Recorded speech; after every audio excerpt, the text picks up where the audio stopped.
भारी पड़ता है, सारे दोस्त इसी से डरते हैं। तो ये 75 जो क्वेश्चंस है ना, ये 75 क्वेश्चंस, इसके अंदर जो 150 क्वेश्चन आएंगे उन पर भारी पड़ते हैं ये 75 क्वेश्चंस, क्योंकि इसमें एक नियम है कि पास होने के लिए 40% अंक जरूरी है। अर्थात इसमें आपको 40% लाना आवश्यक है। और पेपर ऐसा होता है कि इसमें 40% अंक जो है ना, वो कई विद्यार्थियों के नहीं आ पाते। मैं जहां तक समझता हूं, हमारी दुविधा का कारण क्या है कि इसमें 12 सब्जेक्ट है और क्वेश्चन 75 है। फिर भी इसकी रणनीति ये रहनी चाहिए कि हम लोगों को 12 के 12 सब्जेक्ट तो नहीं पढ़ सकते, लेकिन महत्वपूर्ण पर अपन फोकस करें। जैसे भारत एवं राजस्थान का इतिहास, ये अकेला हमें 15 क्वेश्चन दे रहा है। 75 में से 15 क्वेश्चन ये अकेला दे रहा है, इनको हमें करना चाहिए। मैं जल्दी अभी ऑब्जेक्टिव क्वेश्चंस पर आ रहा हूं। आपको एक टेस्ट में लेकर के चेक करके आपको मैं आपकी तैयारी को परखने के लिए तत्पर हूं, लेकिन कुछ बात पहले हो जाए। दूसरा, अपना फोकस होना चाहिए अपने सब्जेक्ट पर। जिस भी विद्यार्थी का जो सब्जेक्ट है, जैसे कोई साइंस का विद्यार्थी है तो साइंस के 4 क्वेश्चन करे, कोई पॉलिटिकल साइंस का तो पॉलिटिकल साइंस के 4 क्वेश्चन करे, कोई ज्योग्राफी का है तो ज्योग्राफी के 4 क्वेश्चन करे, 4-4, 5-5 जो क्वेश्चन, कोई हिंदी का है तो हिंदी के 4 क्वेश्चन करे। ठीक है, तो बेटा माया जी, विशाल जी, बहुत सारे जो जुड़े हुए साथीगण हैं, very good morning, Ram Ram, नमस्कार, सत श्री अकाल। एक अपना सब्जेक्ट से जुड़ा हुआ हिस्सा होता है और उसके 4 क्वेश्चन जो है अपने को कर सकते हैं अपना सब्जेक्ट। तीसरे नंबर पे इसमें कुछ सरल चीजें हैं दोस्तों, जैसे पॉलिटी या राजनीतिक विज्ञान।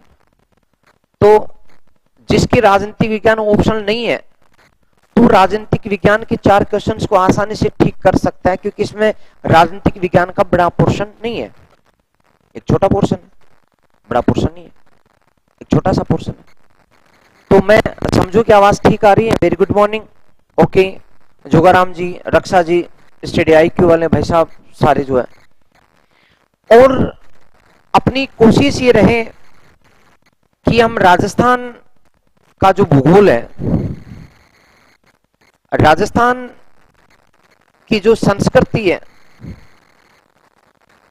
राजस्थान पर यदि फोकस करें तो 5 क्वेश्चन ये भी कर सकते हैं। साथ में दोस्तों जो करंट अफेयर्स है,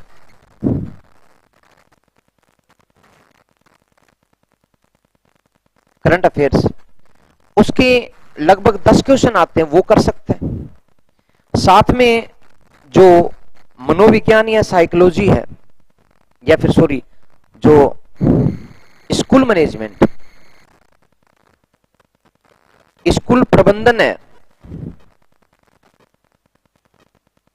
उसके भी 15 क्वेश्चन अपन लोग कर सकते हैं।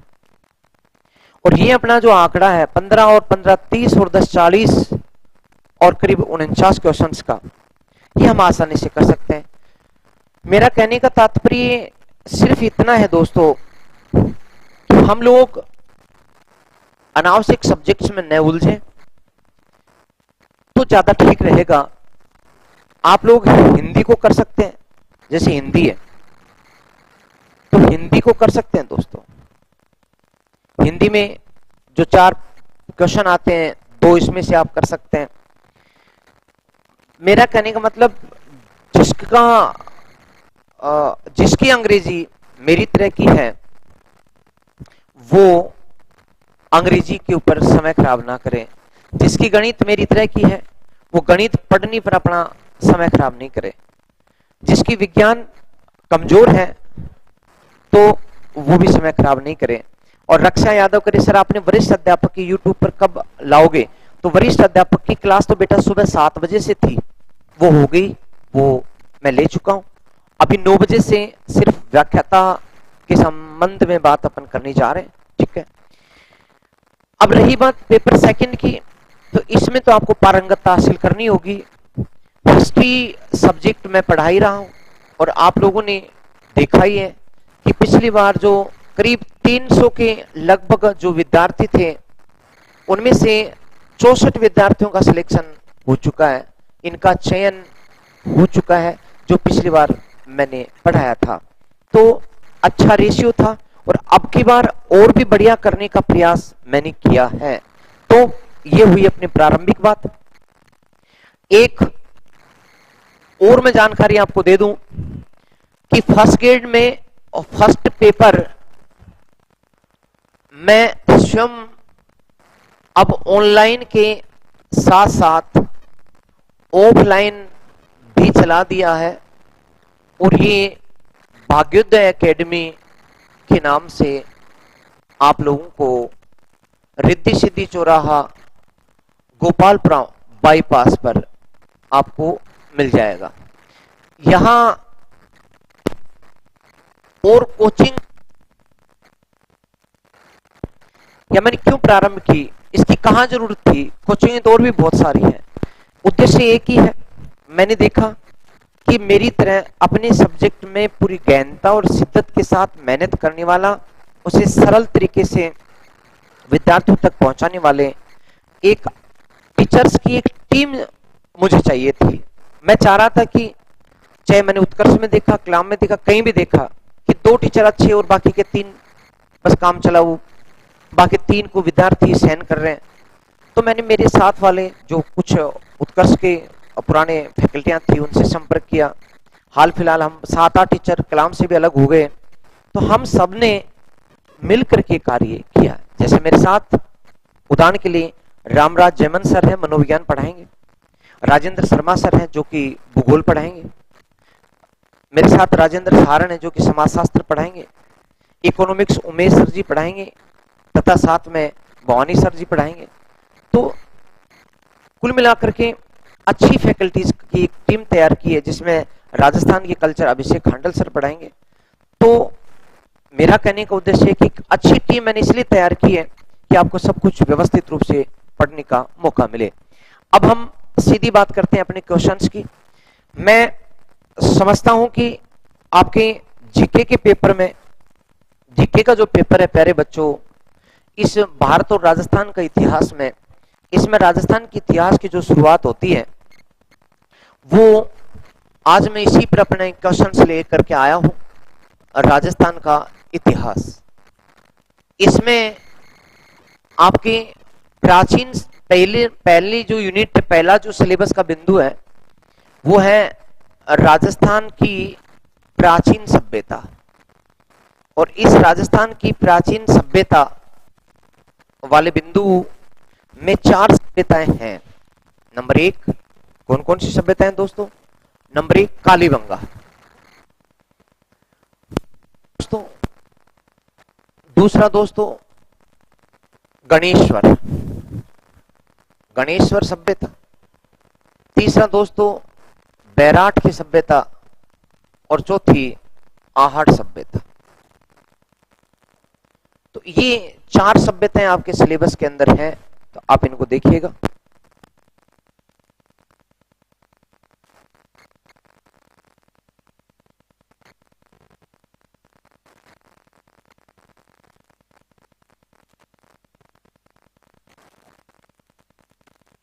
समझो कि आवाज जो है आप लोगों तक पहुंच रही है, बिल्कुल ठीक है, ओके ठीक है। तो आज मैं ये टेस्ट श्रृंखला लेकर के इसका आगाज कर रहा हूं। बहुत ही शानदार तरीके से आप पढ़िएगा।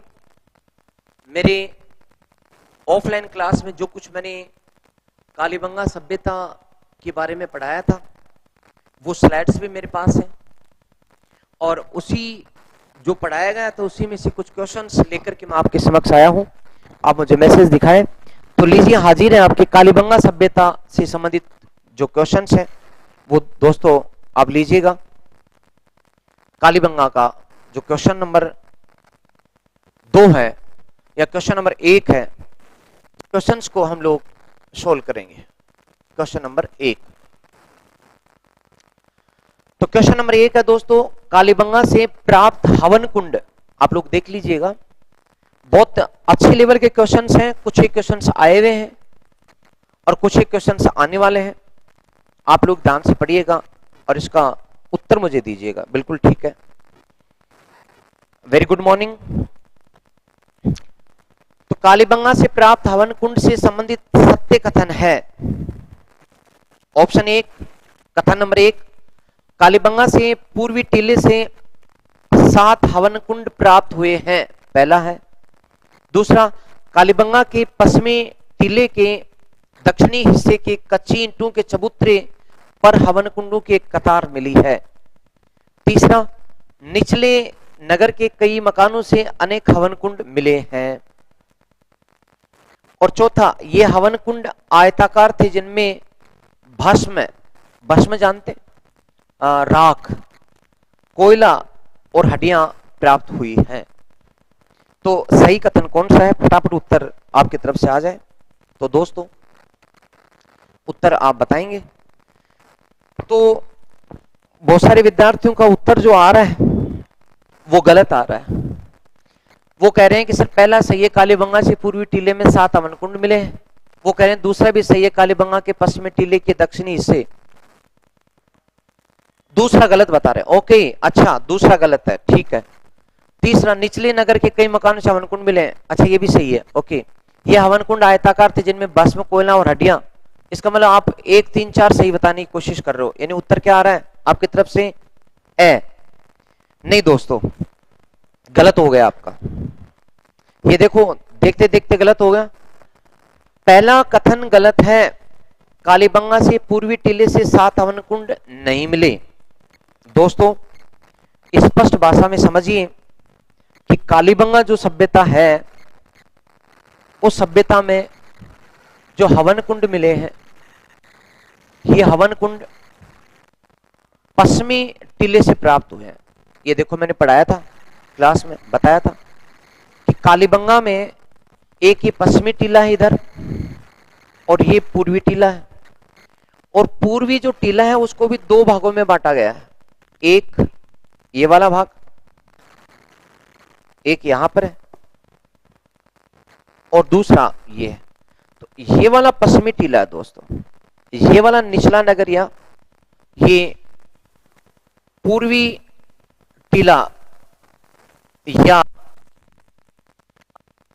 नगर कहा जाता है। ये मैंने पढ़ाया हुआ है।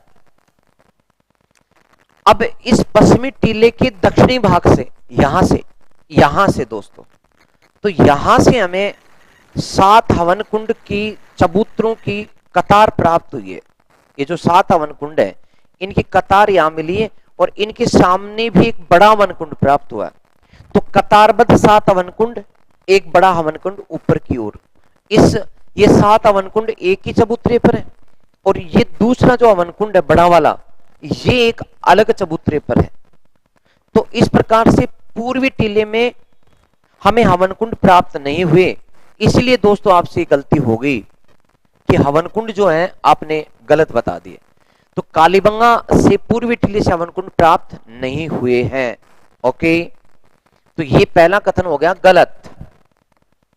दूसरा, कालीबंगा के पश्चिमी टीले के दक्षिणी हिस्से कि कच्ची ईंटों के चबूतरे पर हवन कुंड कतार मिली, ये सही है दोस्तों।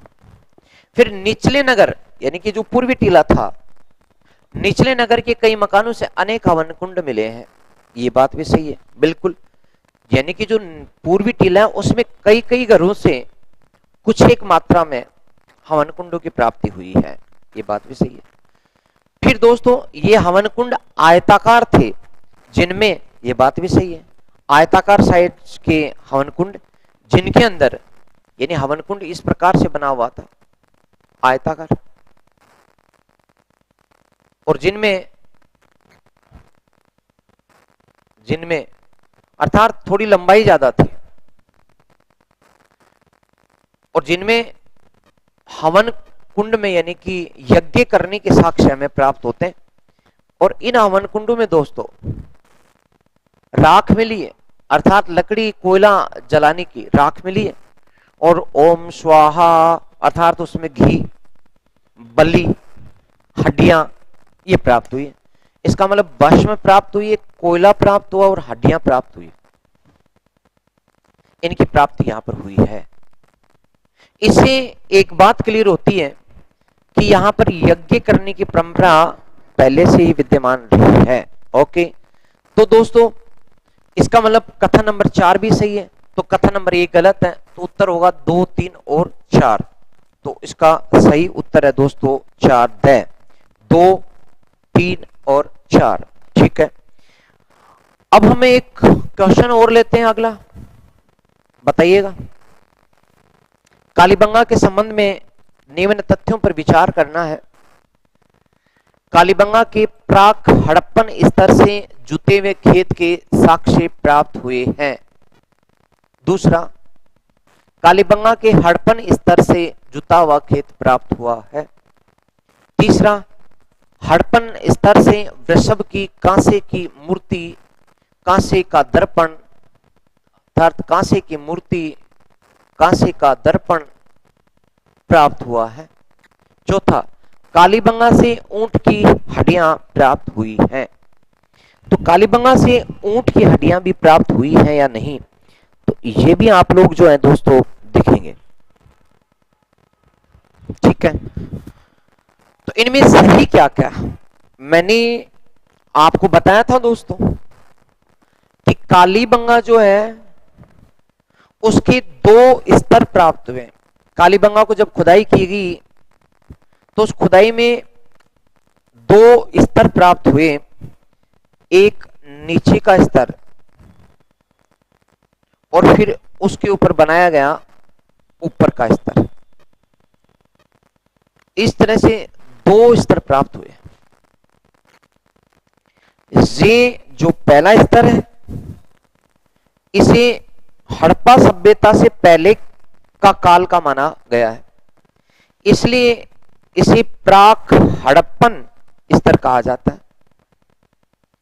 और ये जो है ऊपर वाला, ये जो सिंधु घाटी सभ्यता है, हड़प्पा सभ्यता जिसे अब वर्तमान में कहते हैं, ये उससे मिलता जुलता है, इसलिए इसे हड़प्पाकालीन स्तर भी कहा जाता है। अर्थात जो नीचे का स्तर है दोस्तों वो पहले विकसित हुआ और बाद में हड़प्पाकालीन स्तर विकसित हुआ। नीचे वाला जो स्तर है उसमें कच्चे मकान हैं और इसमें भी कच्ची ईंटों की 4 दीवारी यानी परकोटा बनाने का प्रयास किया गया और यहीं से हमें कच्ची ईंटों का परकोटा मिला है। मैंने बताया था, आपको पढ़ाया था उपनयन में कि यहीं से हमें जुता हुआ खेत भी प्राप्त हुआ है, जुता हुआ खेत प्राप्त हुआ है। इस हड़प्पाकालीन स्तर में यानी कि जो सिंधु घाटी सभ्यता के समकालीन है, इसमें सिंधु घाटी सभ्यता की तरह की सड़कें, उसी तरह के मकान, उसी तरह की नालियां, यानी ये विकसित है, जबकि ये ग्रामीण स्तर है नीचे वाला, ये अविकसित है, ऊपर वाला विकसित है, इसलिए इसको विकसित स्तर भी कहते हैं और नीचे वाले को अविकसित स्तर कहते हैं। तो ये 2 स्तर प्राप्त हुए। आपको मैं बता दूं कि एक इसको कहते हैं अविकसित,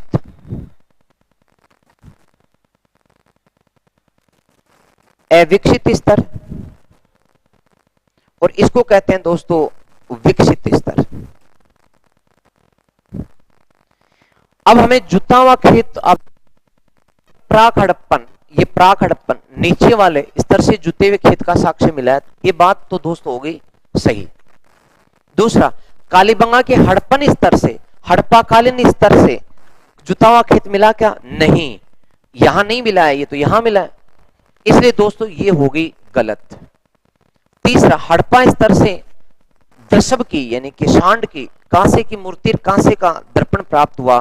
तो पूरी हड़प्पा सभ्यता में कांसे के दर्पण और कांसे की सांड की मूर्ति प्राप्त होती, ये पूरी सिंधु घाटी सभ्यता के हर स्तर से इनकी प्राप्ति होती है, तो कालीबंगा से भी इनकी प्राप्ति होगी दोस्तों, तो ये बात भी सही है। चौथा, कालीबंगा से ऊंट की हड्डियां प्राप्त हुई हैं। हाँ, राजस्थान में प्राचीन काल से ही ऊंट के साक्ष्य मिलते हैं। रेगिस्तान का जहाज ऊंट कालीबंगा के लोगों का भी एक पालतू पशु था और इसकी पुष्टि कालीबंगा की खुदाइयों से होती है और कालीबंगा की खुदाई में ऊंट की हड्डियां प्राप्त होती है। तो ये भी सही है। तो इसका मतलब सही उत्तर कौन सा हो गया? 1, 3 और 4। 1, 3 और 4 ए उत्तर सही है दोस्तों। लेकिन आपके जब मैं मैसेज देखूं तो इसमें तो अच्छा माया जी का बिल्कुल सही है। अरे वाह, वेरी गुड बेटा, बिल्कुल सही है। सर जी फर्स्ट ग्रेड हिस्ट्री की क्लास, तो बेटा फर्स्ट ग्रेड हिस्ट्री की क्लास आपने पूछी है, कौन है? चंदा कुमारी जी। तो रोज ऑफलाइन बैच चल रहा है और रोज जो है 5 बजे से 8 बजे तक सायकाल में हिस्ट्री ऑप्शनल मैं पढ़ा रहा हूं। तो आप ऑफलाइन आइए और पढ़ाई कीजिए, क्लास में बैठिए। ऑफलाइन क्लास में कुछ एक विशेषताएं और भी हैं। आप ऐप में भी पढ़ सकते हैं, लेकिन ऐप में जो है वो वीकली टेस्ट की सुविधा नहीं है, जबकि अब मैं ऑफलाइन में वीकली टेस्ट ले रहा हूं और साथ में उन विद्यार्थियों की प्रॉब्लम जो आ रही है उनको सोल्व करने का भी सामने बैठा करके प्रयास कर रहा हूं। तो आप ऑफलाइन में एडमिशन ले सकते हैं। मैं बार बार बता रहा हूं, यदि किसी को लेना है तो आप कॉल कर सकते हैं 7340022411 पर या 7742737366 पर आप कॉल कर सकते हैं और ले सकते हैं। अगला क्वेश्चन पर चलिएगा दोस्तों। अपनी ये बात होगी। अगला क्वेश्चन जो है ना दोस्तों वो है क्वेश्चन नंबर 3। उत्तर दीजिएगा। क्वेश्चन नंबर 3, कालीबंगा से मापने का पैमाना प्राप्त हुआ या नहीं हुआ, पहले तो ये देखेंगे। तो कालीबंगा से मापने का पैमाना प्राप्त हुआ है क्या, पहले तो ये बताओ। और यदि हुआ है तो किसका हुआ है? तो दोस्तों ये जो पैमाने हैं इसमें उत्तर आपका आया नहीं है। अच्छा, तो बेटा गलत हो गया, क्योंकि हाथी दांत का पैमाना, देखो पूरी सिंधु घाटी सभ्यता से पैमाने की बात करें तो पूरी की पूरी सिंधु घाटी सभ्यता में ही जो पैमाने प्राप्त हुए हैं वो 3 जगह से प्राप्त हुए। जैसे हाथी दांत का पैमाना, हाथी दांत का पैमाना ये कहां से प्राप्त हुआ? ये दोस्तों मोहन जोदड़ो से, मोहन जोदड़ो से प्राप्त हुआ। इसी तरह दोस्तों सीप का पैमाना, सीप का पैमाना ये हमें लोथल से प्राप्त हुआ। और मिट्टी का पैमाना, मिट्टी का पैमाना यानी नापने का उपकरण, ये हमें कहां से मिला दोस्तों? कालीबंगा से प्राप्त हुआ। तो इसका भी उत्तर क्या होगा? कालीबंगा से मापने का कौन सा हुआ? तो पक्की मिट्टी का पैमाना, ये इसका उत्तर ये हो गया। अगला क्वेश्चन दोस्तों, कालीबंगा के संदर्भ में असत्य कथन कौन सा है? असत्य छांटना है दोस्तों। असत्य कौन सा कथन असत्य? कि कालीबंगा बृहस्पति और सरस्वती नदी घाटी क्षेत्र से प्राप्त हुई है। दूसरा, यह 6000 वर्ष से अधिक प्राचीन सभ्यता मानी गई है। तीसरा, 1953 में, कब दोस्तों? 1953 में इसकी खोज अमलानंद घोष ने की थी। और चौथा, उत्खनन से 2 स्तर प्राप्त हुए हैं। तो दोस्तों यहां आप लोगों को मैं बता दूं कि आपके उत्तर देख करके तो गलत मिल रहा है दोस्तों। पहला तो सही है कि ये सरस्वती और द्रैस्वती जो नदी है उनकी घाटियों में यह सभ्यता हमें प्राप्त हुई है। दूसरा भी सही है कि यह 6000 वर्ष से अधिक प्राचीन सभ्यता मानी गई, क्योंकि ईसा से 4000 साल पहले जो निम्न स्तर था प्राक हड़प्पन स्तर, उसमें प्राचीन साक्ष्य 6000 साल पुराने हैं। अगला 1953 में इसकी खोज अमलानंद घोष ने की। ये कथन गलत है दोस्तों। आप कहेंगे कि नहीं जी हमने तो सर यही पढ़ा था कि एएन घोष ने इसकी खोज 1953 में की। नहीं दोस्तों, एएन घोष, अमलानंद घोष ने इसकी खोज 1952 में की थी, 52 में की। और यही फैक्ट सही है, क्वेश्चन आ चुका है और यही उत्तर माना गया है। राजस्थान हिंदी ग्रंथ अकादमी की पुस्तक में यही दिया हुआ है और साथ में हिंदी ग्रंथ अकादमी की जो अन्य किताबें हैं, चाहे वो दिल्ली विश्वविद्यालय की हैं चाहे अन्य, उनमें भी 1952 है। 1952 में अमलानंद घोष ने कालीबंगा सभ्यता की प्रारंभ में खोज की थी, तो इसका उत्तर दोस्तों होगा 1952। तो तीसरा गलत होगा। चौथा, उत्खनन से 2 स्तर प्राप्त हुए। तो दोस्तों 2 कालखंड, अर्थात जैसे मैं आपको बताऊं कि एक नीचे वाला जो लेवल है, नीचे वाला, और एक ऊपर वाला, 2 बताए मैंने। ये जो नीचे वाला ये प्राक हड़प्पन, प्राक हड़प्पन, और ये हड़प्पा कालीन, हड़प्पा कालीन। अब टोटल स्तर की बात करेंगे। प्राक हड़प्पा में दोस्तों इन लोगों ने जो मकान बनाए वो पहले नीचे कच्चे मकान बनाए, तो नीचे, और फिर उसके ऊपर उनको हटाकर मिट्टी को साफ कर उसके ऊपर और मकान बना लिए। तो 2 स्तर तो हो गए नीचे प्राक हड़प्पन के, तो प्राक हड़प्पन के 2 स्तर हो गए। और फिर विकसित हड़प्पा कालीन में इन्होंने 3 बार मकान बनाए तोड़ तोड़ करके, सबसे पहले नीचे, फिर उनके तोड़ करके उनके ऊपर, और लास्ट में सबसे ऊपर।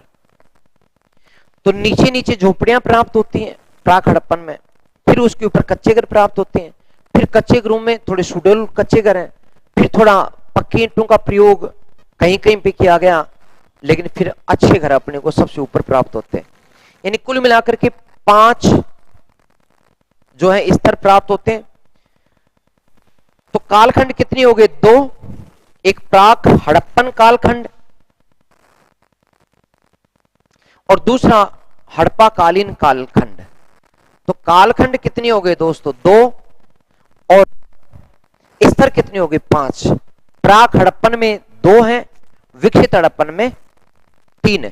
तो इस प्रकार से टोटल कालखंड कितने हो गए? 2, और स्तर कितने हो गए? 5।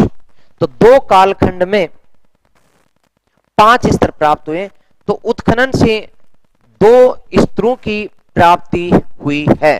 तो दोस्तों ये कथन भी गलत है। अपने को पूछा क्या गया है, कालीबंगा के संदर्भ में असत्य कथन कौन कौन से हैं?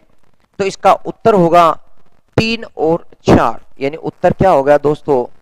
इनका उत्तर हो गया दोस्तों 3 और 4। ठीक है, जबकि कथन नंबर 1 और 2 बिल्कुल सही है। अगला दोस्तों, तो आप देख पा रहे हैं, आप समझ रहे हैं कि चीजें बहुत कुछ पढ़ी जानी जरूरी है, उन्हें समझना जरूरी है। ठीक है, अगली बात करते हैं।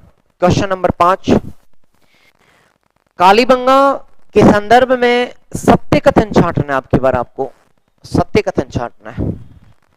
कालीबंगा सभ्यता में 5 स्तर सामने आए, जिनमें प्रथम 2 स्तर प्राक हड़प्पा कालीन हैं।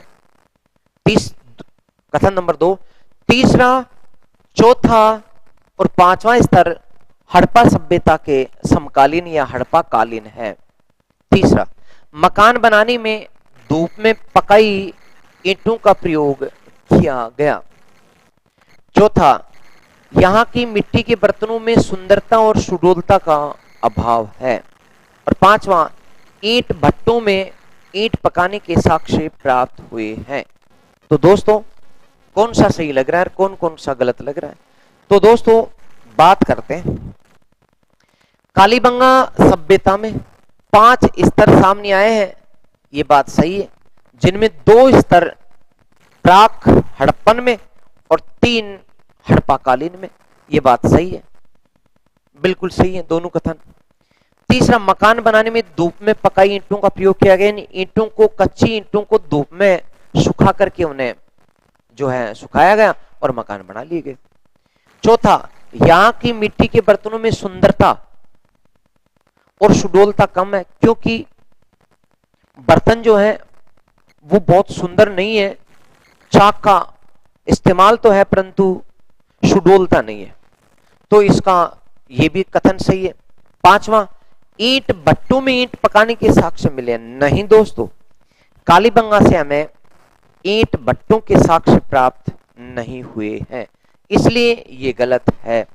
तो उत्तर सही पूछा है ना, तो सही में 1 2 3 4, अर्थात दोस्तों इसका उत्तर ब ठीक है, 5वें का ब। ओके, आगे बढ़े।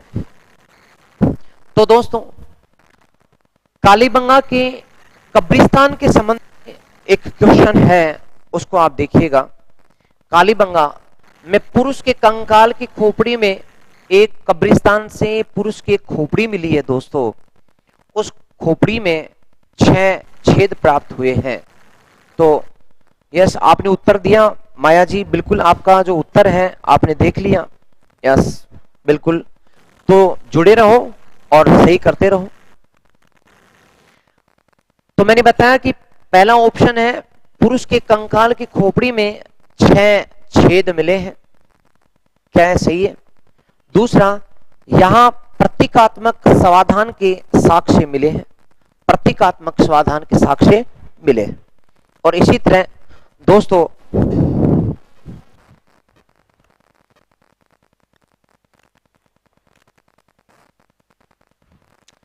तो प्रतीकात्मक समाधान के साक्ष्य भी क्या आपको मिले? इसी तरह तीसरा, यहां पूर्ण समाधान, आंशिक समाधान के साक्ष्य मिले। और चौथा, कालीबंगा से युग्म समाधान के साक्ष्य भी मिले। तो चूंकि मैंने आपको पढ़ाया था दोस्तों, पहले जब पढ़ाया था उसमें मैंने आपको बताया था कि कालीबंगा जो है यहां से अंतिम संस्कार के 3 प्रकार मिले। कालीबंगा में अंतिम संस्कार, ये मेरा जो आपको पढ़ाया गया था, जो ऑफलाइन में मैंने पढ़ाया था कि कालीबंगा में 3 प्रकार के अंतिम संस्कार किए गए। एक है पूर्ण समाधान, अंडाकार, गोलाकार, आयताकार कब्रें, पूरा का पूरा शरीर कब्र में दफना दिया गया। एक कब्र में एक स्त्री और एक पुरुष दोनों को एक साथ लेटाया गया, इसे युग्म समाधान कहते हैं। तो ये तो हो गया पूर्ण समाधान। इसका मतलब युग्म समाधान भी मिलता है, एक स्त्री और एक पुरुष को एक ही कब्र में साथ लेटाया गया है। तो पूर्ण समाधान यानी कि अंडाकार और आयताकार कब्रें जिनमें पूरे के पूरे शरीर को दफनाकर मिट्टी डाल दी गई, तो ये हमें प्राप्त होता है, पूर्ण समाधान कहते हैं। दूसरा, आंशिक समाधान, अर्थात पूर्ण शरीर के स्थान पर शरीर का कोई एक भाग या शरीर की कुछ हड्डियां, शरीर की खोपड़ी ही उस कब्र में दफनाई गई, बाकी का हिस्सा पूरा शरीर प्राप्त नहीं होता, इसे आंशिक समाधान कहते हैं। तीसरा है कलश समाधान या दाह संस्कार भी कहते हैं, अर्थात किसी शरीर को जलाने के बाद उसकी प्रतीक रूप से कुछ हड्डियां, जैसे खोपड़ी, दांत की कुछ हड्डियां, वो अवशेष कलश में रख करके दफना दिए गए। लेकिन कब्रें खाली हैं, उनमें कुछ भी नहीं है। कुछ कब्रें खाली हैं, उनमें कुछ भी नहीं है, कलश भी नहीं है। और ये जो खाली कब्रें हैं वो प्रतीकात्मक समाधान को दिखाती हैं, यानी कि फलान सिंह की कब्र वहां है, कब्र में कुछ नहीं है, लेकिन प्रतीक रूप में कि फलान सिंह जी जो है श्री श्री श्री 108 की कब्र वहां पर है, इसे प्रतीकात्मक समाधान कहते हैं। तो वैसे तो 3 है, पूर्ण समाधान, आंशिक समाधान और कलह समाधान, लेकिन यहां पर एक प्रतीकात्मक समाधान और है जिसकी अंदर कुछ भी नहीं मिलता। पूर्ण समाधान में सिर जो है उत्तर की दिशा में और पैर जो है दक्षिण की दिशा में किया गया, लेकिन एक अपवाद भी मिला है दोस्तों, एक कब्र के पैर उत्तर में और सिर दक्षिण में है, लेकिन एक ही अपवाद है। ठीक है, अब क्वेश्चन की तरफ आइएगा दोस्तों, क्वेश्चन की तरफ आइएगा। मैंने पढ़ाया है और पूरी डिटेल से आपको ये पढ़ाया है, इसलिए दोस्तों मैं पूछ रहा हूं। ओके, अब आप देखिएगा, पुरुष के कंकाल की खोपड़ी में 6 छेद मिले, या प्रतीकात्मक समाधान के साक्ष्य मिले, या पूर्ण समाधान आंशिक समाधान के साक्ष्य मिले, कालीबंगा से युग्म समाधान के साक्ष्य मिले, तो उत्तर क्या होगा? तो दोस्तों चौथा सही है। ओके, आपने दिया उत्तर अभी, अच्छा किसी का आया नहीं है। तीसरा भी सही है, पूर्ण समाधान आंशिक समाधान के साक्ष्य मिले, कालीबंगा में युग्म समाधान भी मिला। ठीक है, दूसरा भी सही है, यहां प्रतीकात्मक समाधान के साक्ष्य मिले कि कुछ कब्रें जो खाली हैं उनमें कुछ भी नहीं है, मैंने बताया ना, अभी तो दिखाया था आपको। फिर पहला, पुरुष के कंकाल की खोपड़ी में 6 छेद मिले, ये कथन गलत है दोस्तों। पुरुष की खोपड़ी नहीं है, ये खोपड़ी बच्चे की है। एक बच्ची की खोपड़ी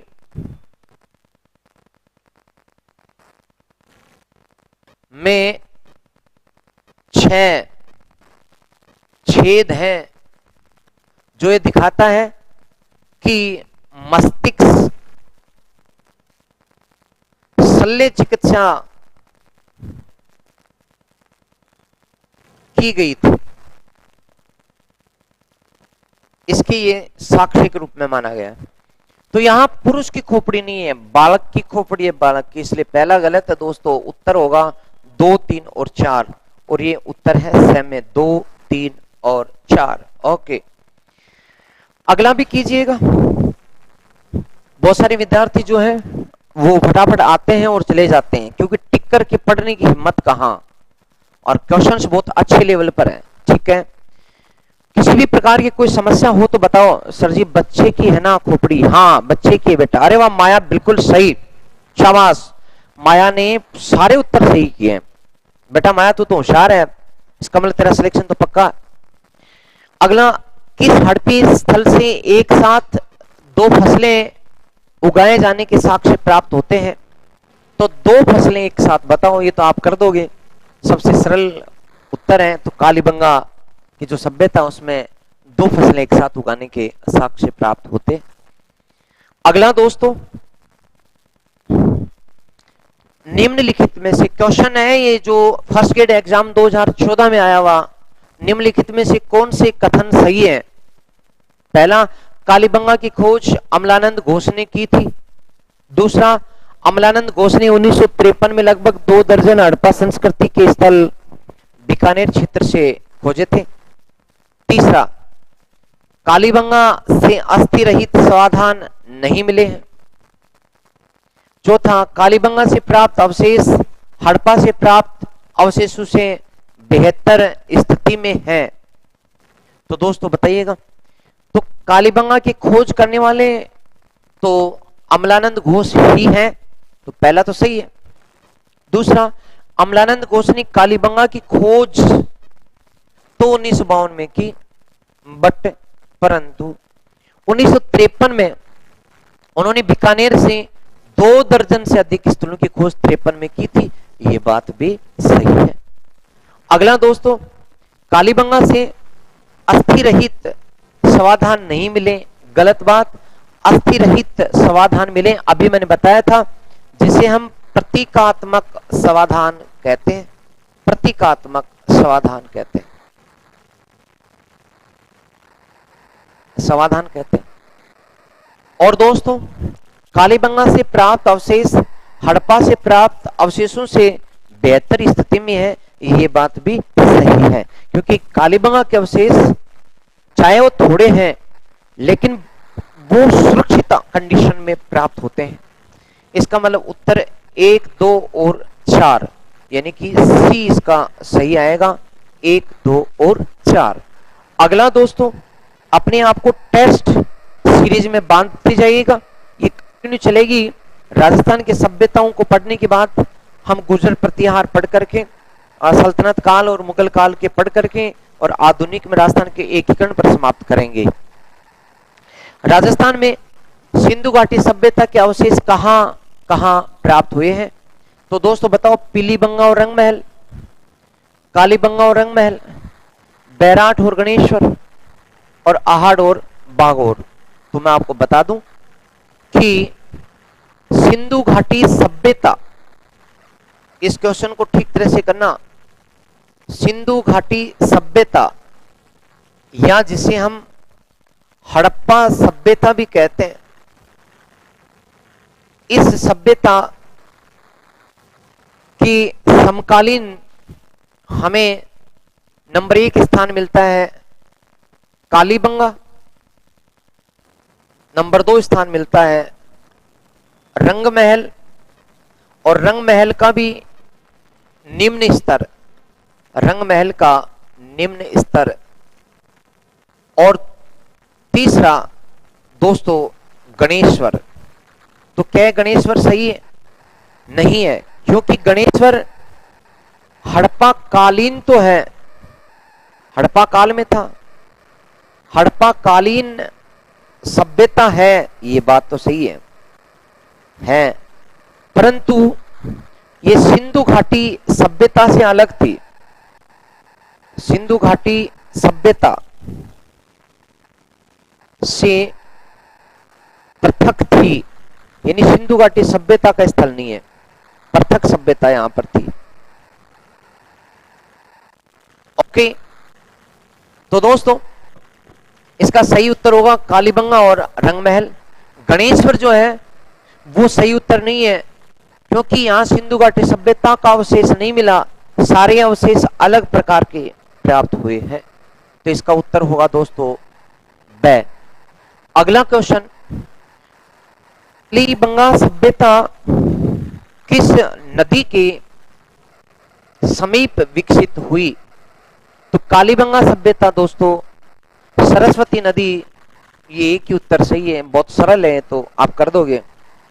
अगला दोस्तों, कालीबंगा में प्राप्त चबूतरे किससे बनाए गए थे? तो लकड़ी के, या मिट्टी की ईंटों से, या पत्थर से, या लकड़ी और धातु से? तो इसका सही उत्तर है दोस्तों, बताया हुआ है मेरा, मिट्टी की ईंटों से, मिट्टी की ईंटों से। तो अपन लोग लगातार जो है इस कड़ी में आगे बढ़ते हुए, पढ़ते हुए, कार्य करते हुए क्वेश्चन नंबर 12 की ओर बढ़ गए हैं। क्वेश्चन नंबर 12 फटाफट कीजिएगा, काफी स्टैंडर्ड क्वेश्चन है कि कालीबंगा के लोगों के बर्तन प्रयोग हेतु कौन सा कथन सत्य है, या कौन कौन से कथन सत्य है। बर्तनों की बात करेंगे, कालीबंगा सभ्यता के बर्तनों की बात कर रहे हैं। मेरा पढ़ाया हुआ है कि ये ताम्र, कांसे, टेरिकोटा, खड़िया मिट्टी के बर्तनों का प्रयोग करते थे। ये ताम्र, कांसे और लोहे के उपकरण के बर्तनों का प्रयोग करते थे। इन्हें ताम्र आपूर्ति गणेश्वर सभ्यता के द्वारा की जाती थी। कालीबंगा के लोग ताम्र धातु आहड़ और गिलुंड के लोगों से प्राप्त करते थे। तो दोस्तों इस चीज को चूंकि मैंने पढ़ा रखा है, अब सही उत्तर आपको छांटना है, क्योंकि मेरी ऑफलाइन क्लास में मैंने यहाँ भाग्योदय एकेडमी के अंदर आपको ये चीजें बताई है, तो आप लोग देखिएगा।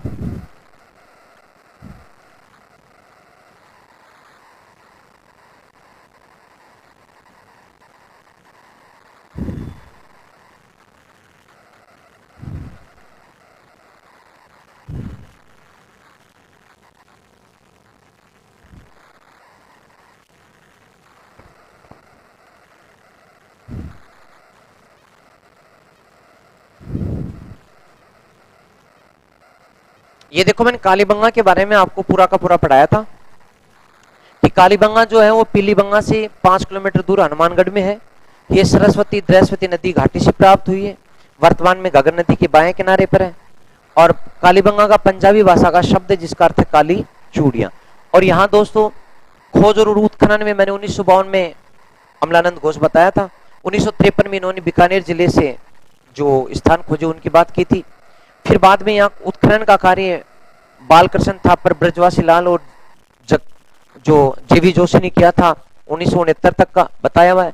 फिर वाकणकर महोदय ने सिंधु घाटी सभ्यता के स्थान पर इस सभ्यता का, सिंधु घाटी सभ्यता का नाम ही सरस्वती नदी घाटी सभ्यता करने की सिफारिश की। और दशरथ शर्मा ने कालीबंगा को मोहनजोदड़ो और हड़प्पा के बाद तीसरी राजधानी भी बताया था। कालक्रम की बात मैंने कर दी, जिसमें मैंने बताया था कि 5 स्तर प्राप्त हुए हैं, जिसमें 3 स्तर हड़प्पाकालीन है और 2 स्तर प्राक हड़प्पाकालीन है। ये सारा हो गया। डीपी अग्रवाल ने इसका कालक्रम बताया था, मैंने पूरा पढ़ा दिया था आपको।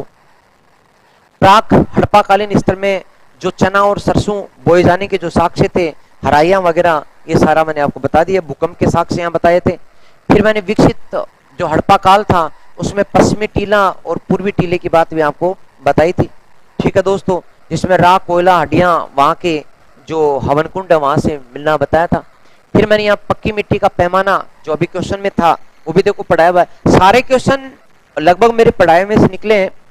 पत्थर का लिंग मिला, शिवलिंग पूजा के साक्ष्य, हाथी दांत की कंगी मिली है, यहाँ से कांसे की सांड की मूर्ति वृषभ की प्राप्त हुई है दोस्तों, कांसे का दर्पण प्राप्त हुआ, पत्थर की चक्की प्राप्त हुई, ऊंट की हड्डियां प्राप्त हुई और घरों में गोल कुएं भी प्राप्त हुए हैं।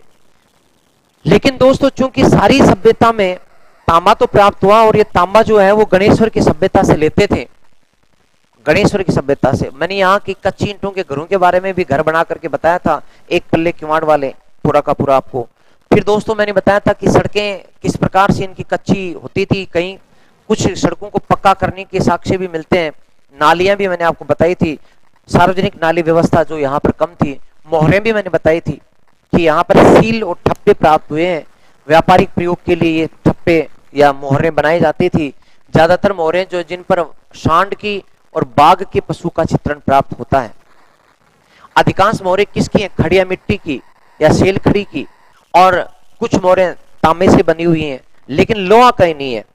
मेसोपोटामिया की बेलनाकार मोहर भी यहाँ से प्राप्त हुई है, मैंने आपको बताया था।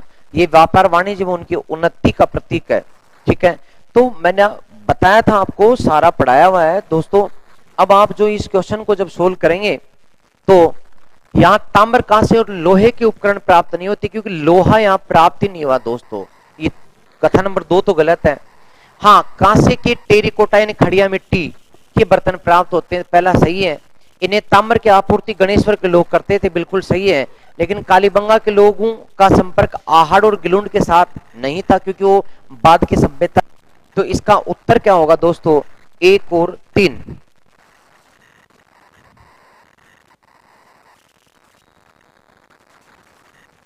तो केवल 1 और 3 ए उत्तर इसका सही है दोस्तों।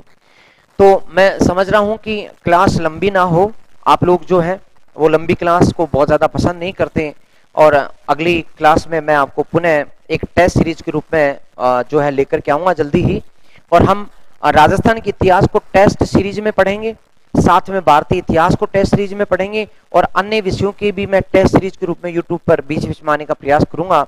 और फिर मैं आपको बता दूं कि अपनी फर्स्ट ग्रेड की जो क्लास है ना दोस्तों, वो ऑनलाइन और ऑफलाइन दोनों में आपको उपलब्ध है। आप गंभीरता के साथ पढ़ाई करना चाहते हैं, यदि अपने सिलेक्शन को गुणवत्तापूर्ण तैयारी के साथ में निश्चित करना चाहते हैं, तो आप लोगों को अच्छे मार्गदर्शक और ऐसे टीचर्स की जरूरत है जो आप में जोश और जुनून के साथ पूरा पाठ्यक्रम पूरी गंभीरता के साथ आपको पढ़ा सकें, समझा सकें और याद करा सकें, इस ऐसी भाषा में जो आपको सुननी, समझनी और कंसंट्रेशन में सहायक हो। ऐसा मैटर जो कि आपके पूरे पाठ्यक्रम को गहनता से आपको, ऐसे नोट्स जो कि आपका गहन पूर्ण पाठ्यक्रम को पूरा करते हो, और ऐसी टेस्ट श्रृंखला जो कि आपके पढ़े हुए ज्ञान को बिल्कुल साफ कर दें, परिमार्जित कर दें।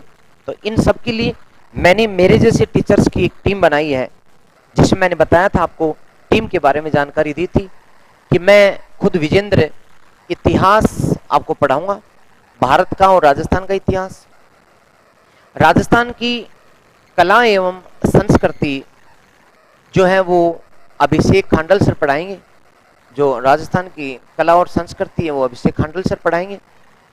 और जो भूगोल विश्व में भारत और राजस्थान का है दोस्तों, वो भूगोल पढ़ाने का कार्य राजेंद्र सर करेंगे, जो अभी यूट्यूब पे भी आए थे 7:30 बजे। और ये विजेंद्र जी मैं खुद पढ़ाऊंगा, और ये मैंने बताया खांडल सर पढ़ाएंगे।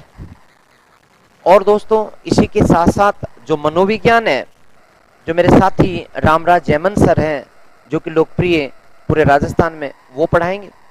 ठीक है। और इसी तरह से जो पॉलिटिकल का पोर्शन है, वो पॉलिटी का जो पोर्शन है वो मैं खुद विजेंद्र, और साथ में मेरे साथ साथ एक सर हैं जो आरएस अधिकारी हैं, राजेश सर, ये या एडी शर्मा सर, ये भी पढ़ाएंगे। इसी तरह से दोस्तों जो सभी विषयों में, मैं तो इतना कह रहा हूं कि मैं एक एक का क्या नाम लूं, मैं ऐसी फैकल्टी की टीम मैंने बनाई है।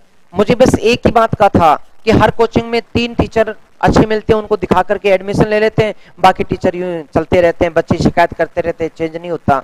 मैंने शुरू में ही मेरे जैसे योग्य टीचर्स की, जो कभी उत्कर्ष में पढ़ाते थे, जो वहां से अलग हो चुके हैं, जो बाद में कभी कलाम में पढ़ाते थे, अब 8 टीचर हम कलाम से गत मैंने निकले हैं।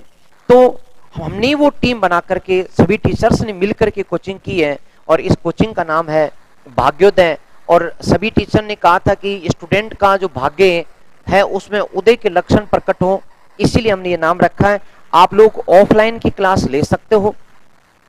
और आप लोगों को मैं बता दूं कि फर्स्ट पेपर का जो बैच है वो आज संडे से हम स्टार्ट कर रहे हैं।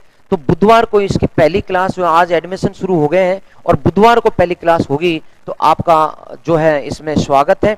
यदि आप करना चाहते हैं तो आप जो है इसका सुबह का भी एक बैच है और एक बैच दोपहर का, 2 बैच हम शुरू कर रहे हैं फर्स्ट पेपर के लिए। योगी टीचर्स की टीम है, आपको बहुत ही सलीके से पढ़ाएगी, पूरी गहनता के साथ, पूरी आसान भाषा में। और इसके बाद नियमित टेस्ट और प्रॉब्लम सोल्व करते हुए हम पढ़ाएंगे। प्रातः के बैच में, दोपहर के बैच में आप एडमिशन ले सकते हैं। फोन नंबर मैंने आपको पहले भी बताए थे, और एक बार और अपने थंबनेल में लिखे हुए, और एक बार और मैं लिख देता हूं। जिस भी विद्यार्थी को तैयारी करनी है गंभीरता के साथ, वो संपर्क कर सकता है। साथ में जो घर बैठे विद्यार्थी नहीं आ सकते वो ऐप पे ले सकते हैं। साथ में जो विद्यार्थी ऐप पे नहीं लेना चाहते, वो कोई मार्गदर्शन चाहते हैं, तो भी वो फोन पर बात कर लें, मैं खुद उनकी समस्या का समाधान करूंगा निःशुल्क। दोस्तों इन्हीं शब्दों के साथ दीजिए इजाजत, नमस्कार।